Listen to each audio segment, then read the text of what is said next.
memperjuangkan hak pasti tetap semangat. Masa nggak semangat? Pinter main dramanya, pinter ngelamang-lamain. Udahlah bilang nggak usah banyak-banyak drama lagi lah, udah capek, lelah bilang.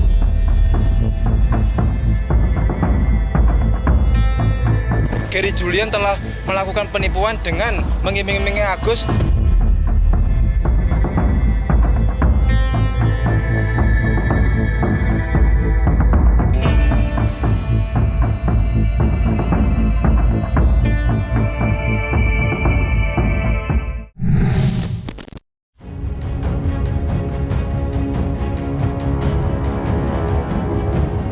Kemarin, Agus Salim tampak menyambangi Polda Metro Jaya untuk menjalani pemeriksaan berita acara atau BAP atas laporan yang dibuatnya terhadap Ketua Yayasan Peduli Kemanusiaan, Gary Julian, atas dugaan penggelapan dan penipuan.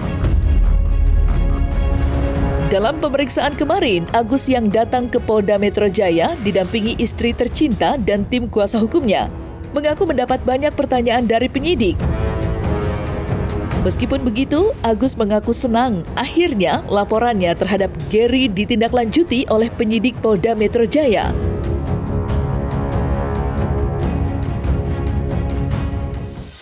Lumayan banyak juga sih, cuma saya nggak bisa ngelihat juga sih, nggak saya nanya-nanya, tapi lumayan banyak pertanyaan sih.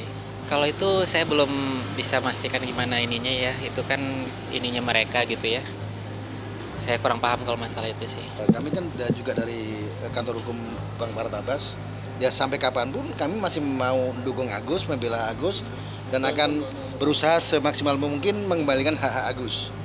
Dan alhamdulillah hari ini kita sudah melakukan pemeriksaan atas laporan terhadap saudara Gary tentang pemindahan uang pada waktu itu, dan tentang pengakuan dia sebagai lawyer. Kita hari ini dari tim pembela kaum lemah Agus ya, hadir di Polda Metro Jaya untuk memenuhi panggilan terkait laporan polisi dugaan tindak pidana penipuan pasal 378 yang dilakukan oleh Gary Julian Saputra ya di Bank BCA Pondok Indah, Jakarta Selatan, yang dimana Gary Julian telah melakukan penipuan dengan mengiming-imingi Agus agar nanti dananya 1,3 miliar itu dititipkan dan dibulatkan di Yayasan Rumah Peduli Kemanusiaan. Setelah Agus mentransfer memindahkan dana tersebut, Gary Julian tidak memenuhi janji-janjinya yang akan melakukan pengobatan peruntukan matanya. Uang ini kan untuk digunakan pengobatan mata ya awalnya, tapi ini berubah menjadi hal-hal yang tidak diinginkan gitu. Seperti ada indikasi yang nantinya ya akan ya diduga akan diterima oleh penerima manfaat lain, yaitu korban bencana alam. Enggak mau kan? Makanya jangan main-main. Makanya untuk Gary harus hadir, harus terima proses hukum laporan polisi ini. Karena proses penguasaan uang 1,3 miliar itu bukan dengan cara yang baik dan benar, tapi dengan cara jebakan, takut menakutkan. Ibaratnya Agus ini ditipu sama Gary.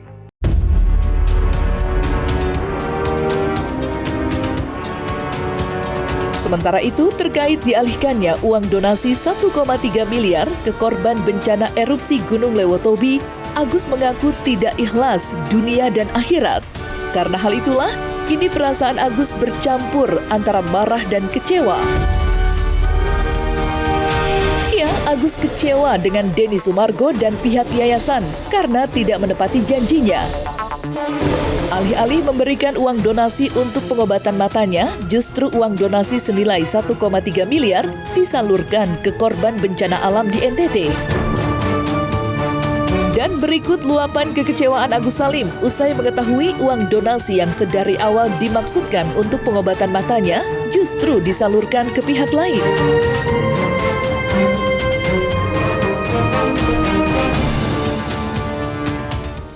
Ya kalau kecewa sih pasti dong. Pinter main dramanya, pinter ngelamang-lamain. Udahlah bilang nggak usah banyak-banyak drama lagi lah, udah capek, lelah bilang. Iya sedih lah udah pasti.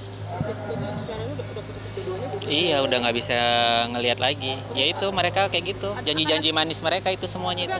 Tidak ada persetujuan ya kepada Agus jika memang akan diduga ya uang tersebut akan dialihkan kepada korban bencana alam NTT. Tapi kita sedang mengajukan terlebih dahulu somasi peringatan hukum 3 kali 24 jam ya. Apabila Gary Julian tetap akan memindahkan dana tersebut kepada korban bencana alam NTT, maka kita akan siap mengajukan upaya hukum. Hati-hati ya dengan uang tersebut. Uang itu merupakan hasil dari donatur yang memberikan sumbangan langsung kepada Agus ya. Tapi itu kan untuk objeknya kan untuk pengobatan mata. Tapi kalau objek tersebut Denny Sumargo dan Gary Julian tidak memperoleh persetujuan dari Agus dan kemudian dialihkan kepada pihak lain, ini kan ada indikasi perbuatan pidana. Itu sudah disampaikan juga dari Agus, bahwa kita dari Agus sendiri pun kaget mendengar, dari kami pun sebagai tim kuasa juga kaget. Jadi kita tetap pada fokus kepada di besok nih ya, tanggal 8 kita sidang di Pengadilan Negeri Tangerang terkait masalah gugatan yang dilakukan oleh donatur gitu. Jadi kami juga kemarin sudah bicara bahwa kami siap untuk siap untuk kita sama-sama di meja hijau untuk menjelaskan terkait masalah hak, terkait masalah donasi ini, gitu aja. Saya serahkan keputusan sama Agus. Apakah dia ikhlas, apakah dia akan melakukan aksi-aksi atau menunjuk pengacara-pengacara pembela kaum lemah yang lainnya? Pasti setelah somasi, seandainya mereka tidak menghiraukan somasi kami akan lanjutkan ke laporan. Jadi kalau ikhlas itu nggak mungkin ikhlas, karena seperti Agus dieksploitasi ya. Pada saat pertama itu donasi untuk Agus ya, sampai Agus pun tidak merasakan itu uang donasi ya, dan itu sudah mengendap berapa lama di yayasan. Tiba-tiba setelah sudah mulai damai, Agus sudah mulai tenang, tiba-tiba ada perkataan dari Densu yang sampai bilang di mana-mana uang itu akan diserahkan ke bencana yang di NTT. Ya kecewa sih, pasti kecewa ya, karena dari awal kan memang udah ada perjanjian.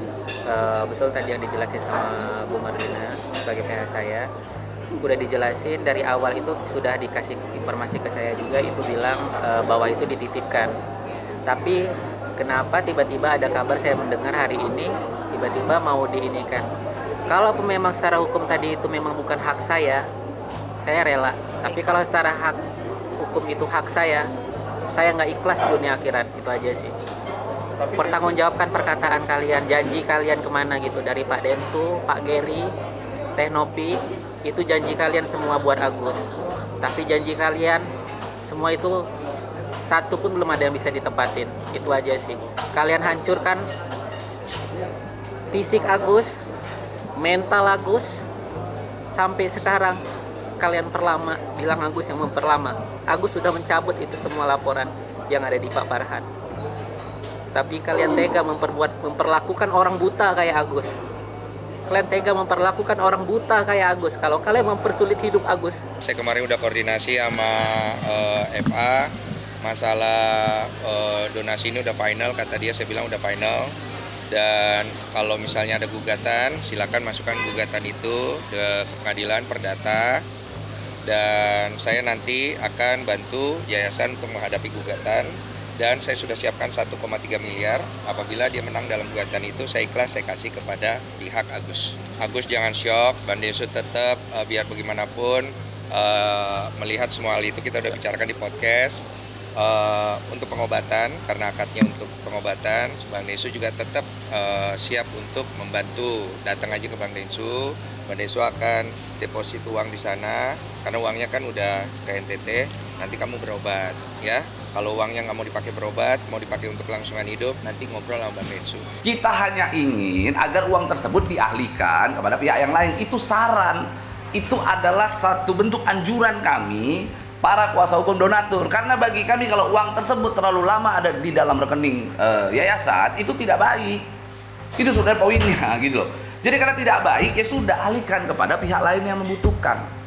Clear jadi ya. Jadi nggak ada saya katanya mastermind membuat menjadi orkestra, kata Alvin Lim kan begitu kan, seolah-olah gua yang mendesain ini semua. Apa wewenang gua untuk mendesain itu?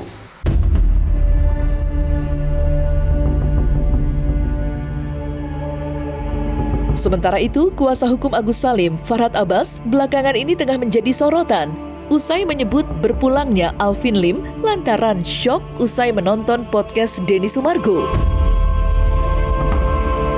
Kata Farhad, Alvin Lim kaget dengan keputusan Denny Sumargo yang mengalihkan uang donasi Agus Salim untuk disalurkan ke para korban bencana alam di NTT. Sontak saja, pernyataan Farhad menuai beragam komentar di media sosial.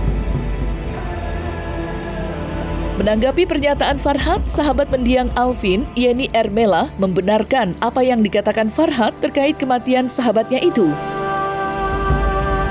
Menurutnya, Alvin Lim yang memiliki riwayat penyakit darah tinggi hingga gagal ginjal dibuat syok saat melihat tayangan podcast Denny Sumargo saat menyepakati uang donasi digunakan untuk membantu korban erupsi Gunung Lewotobi di NTT.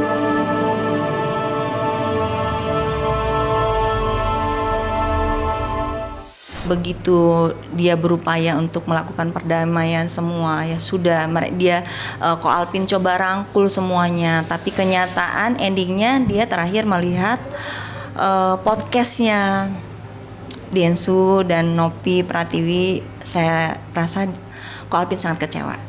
Ada bukti chat juga dari dengan Bang Farhad, saya lihat itu gitu kan, dan mungkin itu yang bikin dia shock juga mungkin. Karena dia kan ada hipertensi, itu kan mungkin pengaruh untuk kesehatannya, jadi drop gitu, lemes. Langsung waktu hari itu langsung dibawa ke rumah sakit, dinyatakan sudah nggak ada lagi gitu. Saya cukup sedih sih, kami semua sedih. Masa-masa terakhir sebelum berpulangnya itu yang paling banyak berkomunikasi dengan Alvin Lim itu saya. Dan bagi saya penyebab meninggalnya Alvin Lim mendadak ini adalah dia kaget melihat podcast yang menyetujui penggunaan dana ini harus ke NTT. Dan reaksi mengirimkan link podcast serta komunikasi minta agar dibuat laporan pidana, dan itu sudah terpenuhi unsur menggelapkan pencucian uang, itu yang membuat menurut saya dia shock. Dan kan ada tulisan setarik kertas di dinding Sukamiskin zaman Bung Karno, mungkinkah engkau mati lemas di laut karena berenang gitu? Oh nggak mungkin, karena dia pandai berenang. Mungkinkah mati karena senjata? Oh nggak mungkin, dia pandai bela diri. Yang membuat kamu mati itu apa? Ketika melihat ketidakadilan, saya akan mati katanya. Jadi salam terakhir perpisahan itu adalah ketika dia melihat podcast yang mengobok-obok dan ingin merampas uang Agus itu diserahkan ke korban bencana gitu. Tanpa rasa empati dan peduli, Alvin bereaksi mengirim link tersebut, kemudian tetap untuk memperjuangkan buat Agus. Podcast itu adalah penyebab Alvin meninggal. Selama ini dia baik-baik saja. Mungkin karena emosi dan tinggi, sehingga menurut saya siapapun yang membuat podcast itu harus bertanggung jawab dengan berpulangnya Alvin.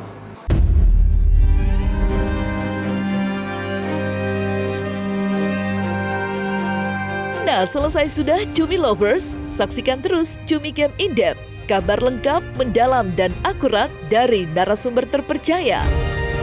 Dan jangan lupa untuk like, subscribe, dan juga share channel YouTube Cumi Cumi.